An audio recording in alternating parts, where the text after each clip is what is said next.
आप विकास कर रहे हैं तो क्या आदिवासी की धार्मिक आस्था आपको दिखाई नहीं देती? ये लोग जानबूझकर इस तरह से आरोप डालते हैं कि आदिवासी समाज डर जाए और अपना आंदोलन न करे। खेती नहीं करेंगे तो नगरी के लोग खाएंगे क्या? आदिवासी समाज लगातार आंदोलन कर रहा है और जो रैंप है, सिरमटोली का रैंप का जो मामला है वो तो है ही, साथ में अभी नगड़ी का मामला आ गया है, रिम्स 2 का मामला है। तो क्या आदिवासी समाज विकास विरोधी हो रहा है? रैंप को हटाने के साथ में अब जो रिम्स 2 बनने वाला है उसको भी नहीं बनने दिया जा रहा है। ऐसा देखने को मिल रहा है कि आदिवासी समाज जो है वो विकास विरोधी है। यदि आदिवासी समाज इस तरीके से विरोध करते रहेगी तो झारखंड विकास कैसे करेगा? इस मुद्दे पे बात करने के लिए हमारे साथ राकेश बड़ाई जी हैं। राकेश जी, आप युवा हैं, आप लगातार आदिवासी आंदोलन को देख रहे हैं, क्या लग रहा है कि जैसे सिरमटोली रैम का मामला है या फिर अभी रिम्स 2 का मामला उठ रहा है, यदि आदिवासी समाज इस तरीके से आंदोलन करता रहेगा तो झारखंड विकास की दौड़ में पीछे रह जाएगा? देखिए, विकास जरूरी है, भारत विकास करे, हमारा राज्य विकास करे, हम भी चाहते हैं, लेकिन विकास किसके लिए और किस कीमत पर, ये हमें समझना चाहिए। विकास हो लेकिन किस कीमत पर? आप विकास कर रहे हैं तो क्या आदिवासी की धार्मिक आस्था आपको दिखाई नहीं देती? आदिवासी का आपको जगह जमीन दिखाई नहीं देता है? आज ये जो रैंप उतारा गया है, आदिवासी के आस्थाओं पे ये रैंप उतारा गया है। वहाँ आदिवासी समाज पूजा करते हैं, उसको केंद्रीय सरना स्थल है, कोई छोटा मोटा केंद्रीय स्थल नहीं है। वो वहाँ पे पूरे झारखंड के आदिवासियों को जो सरना को मानते हैं उनका एक आस्था का केंद्र बिंदु है केंद्रीय सरना स्थल सिरमटोली। वहाँ पर रैंप उतारा गया है।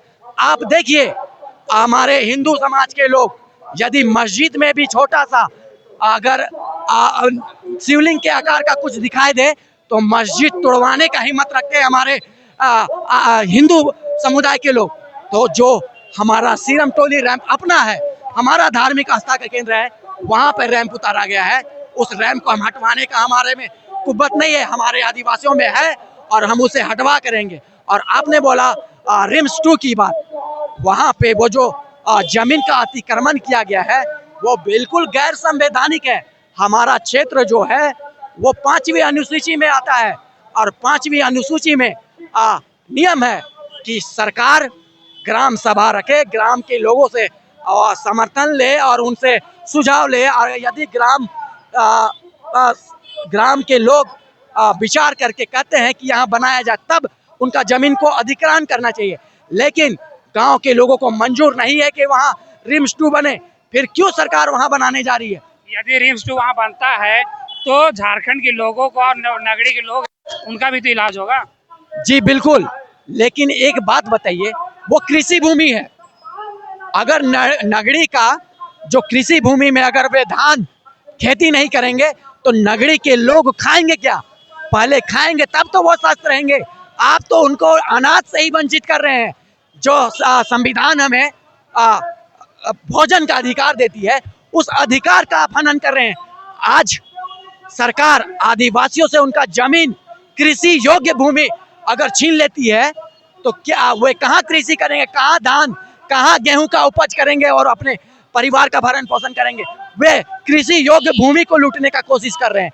आज अगर आदिवासी वहाँ धान उपज करता है तो उनका आने वाला पीढ़ी खाएगा, हमारे लोग खाएंगे, हमारा झारखंड पूरा खाएगा। लेकिन सरकार वैसे जगहों को क्यों चुन रही है? उनको देखना चाहिए, GM लैंड होता है, गैर मजरूआ जमीन होता है, ऐसे जगह में करे। बहुत अनुपजाऊ जमीन है, वहां जाके बनाए ना भाई। क्यों आप उपजाऊ जमीन पे इस तरह से कार्य कर रहे हैं? तो ये हम लोग विकास के बिल्कुल विरोधी नहीं है। हम विकास को हम लोग मानते हैं, हमेशा चाहते हैं कि झारखंड विकास करे, हमारा राज्य विकास करे, पूरा देश विकास करे। लेकिन विकास गलत कीमत पे और गलत नीतियों के साथ नहीं होना चाहिए। फिलहाल देखने को मिला कि जो बेड़ों का मामला है उसमें आदिवासी समाज कानून को हाथ में ले लिए, थाना में पथराव किए, तोड़फोड़ किए, क्या यह सही है? आप जिस तरीका से बोल रहे हैं उन पे लालचन डाल रहे हैं। अभी ये कानूनी जांच होगी, उसके तत्पश्चात ही कुछ यहाँ पे कुछ कहा जा सकता है, क्योंकि बहुत जगह आपने देखा होगा कि बिना आरोप किए पुलिस होती है कि लोगों पे केस डाल देती है, उन पे बहुत तरह का मुकदमा डाल देती है। आप देखिए, आप सिरमटोली रैंप वाले मुद्दे में ही जब हम लोग सरना स्थल पे जल ढालने गए और हम लोग शांति ढंग से गए थे, तब भी हमारे ऊपर, मेरे ऊपर केस किया गया है।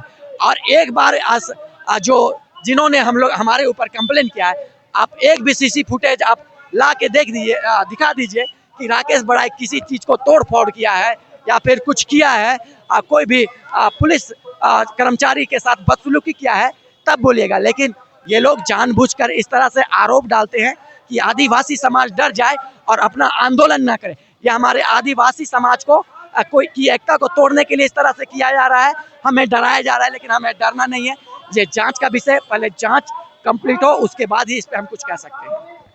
राकेश जी, आप कह रहे हैं कि आदिवासी जमीन जो है उसको लेना बंद करें और जो अनुपजाऊ भूमि है वहाँ पे जाए, लेकिन यदि उस तरीके का अगर आउटसाइड सरकार जाती है तो वहाँ आने जाने की सुविधा भी तो नहीं होगी, जैसे जहाँ पे रिंग 2 बन मतलब ऑन रोड है। एक बात बताइए, झारखंड में खासकर रांची क्षेत्र में आज जो दलाल है, भू माफिया, वे ऐसे ऐसे गाँव में रास्ता बना दे रहे हैं जहाँ कोई रास्ता नहीं है। छोटा सा गंडली गली को वे लोग जमीन को बेचने के लिए बड़ा बड़ा रास्ता बना दे रहे हैं। तो क्या सरकार चाहेगी तो वहाँ रास्ता नहीं बना पाएगी? बना पाएगी या नहीं बताइए? बिल्कुल बना पाएगी। लेकिन ये उस तरह से काम करना नहीं चाहती है। ये मतलब जानबूझकर आदिवासियों को परेशान करने का काम कर रही है। ये आदिवासी विरोधी सरकार है और ये आदिवासियों का सुख सुविधाओं को छीनना चाह रही है। और जिस तरीका से ये सरना कोर्ट की मांग कर रही है और खुद मंदिर मंदिर घूमते हैं, तो मैं किसी धर्म का विरोध नहीं कर रहा हूँ।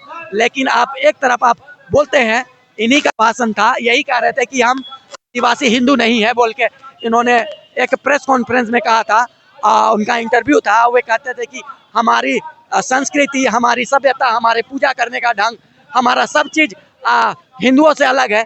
लेकिन आज जब वे अपना घर का निर्माण करवा रहे हैं, मुख्यमंत्री आवास का निर्माण करवा रहे हैं, तब ये पंडित से पूजा करवाते हैं।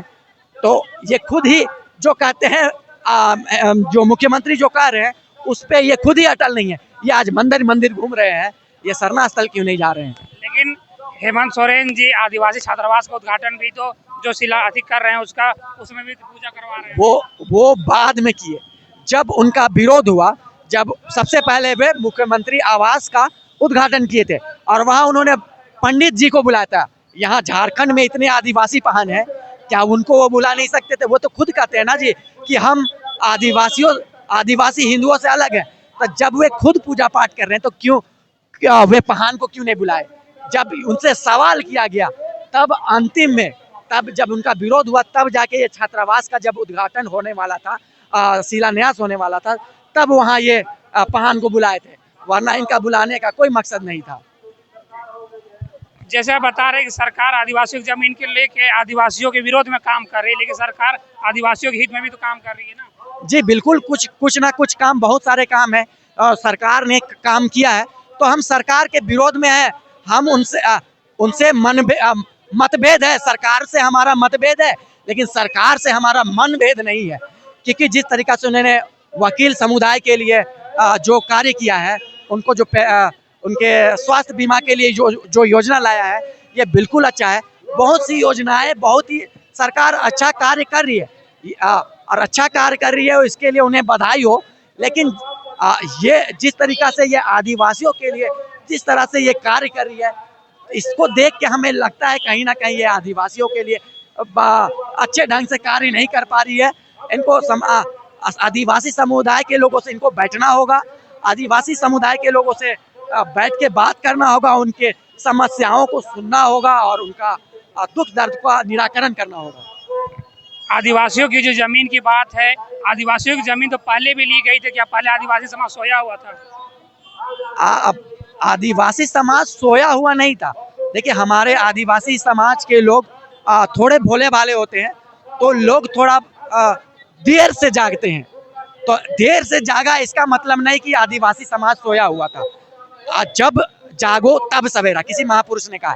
तो अभी हमारा आदिवासी समाज जागा हुआ है, तो अब वो हर मुद्दे को उठा रहा है जो आदिवासी समाज से जुड़ा हुआ है, और इसके तहत हर एक मुद्दा उठेगा।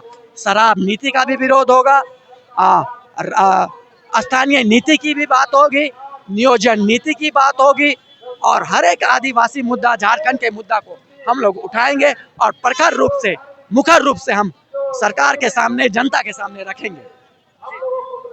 देखिए, राकेश बढ़ाई जी मुखरता से अपनी बातों को रखिए और बता रहे हैं कि आदिवासी समाज अब जाग गया है। अभी किसी भी मुद्दा को लेकर आदिवासी समाज उग्र हो रहा है और शांतिपूर्ण तरीके से भी अपनी बातों को रख रहा है। आप बने रहिए हमारे साथ और देखते रहिए झारखंड एक्सप्रेस 24/7 न्यूज।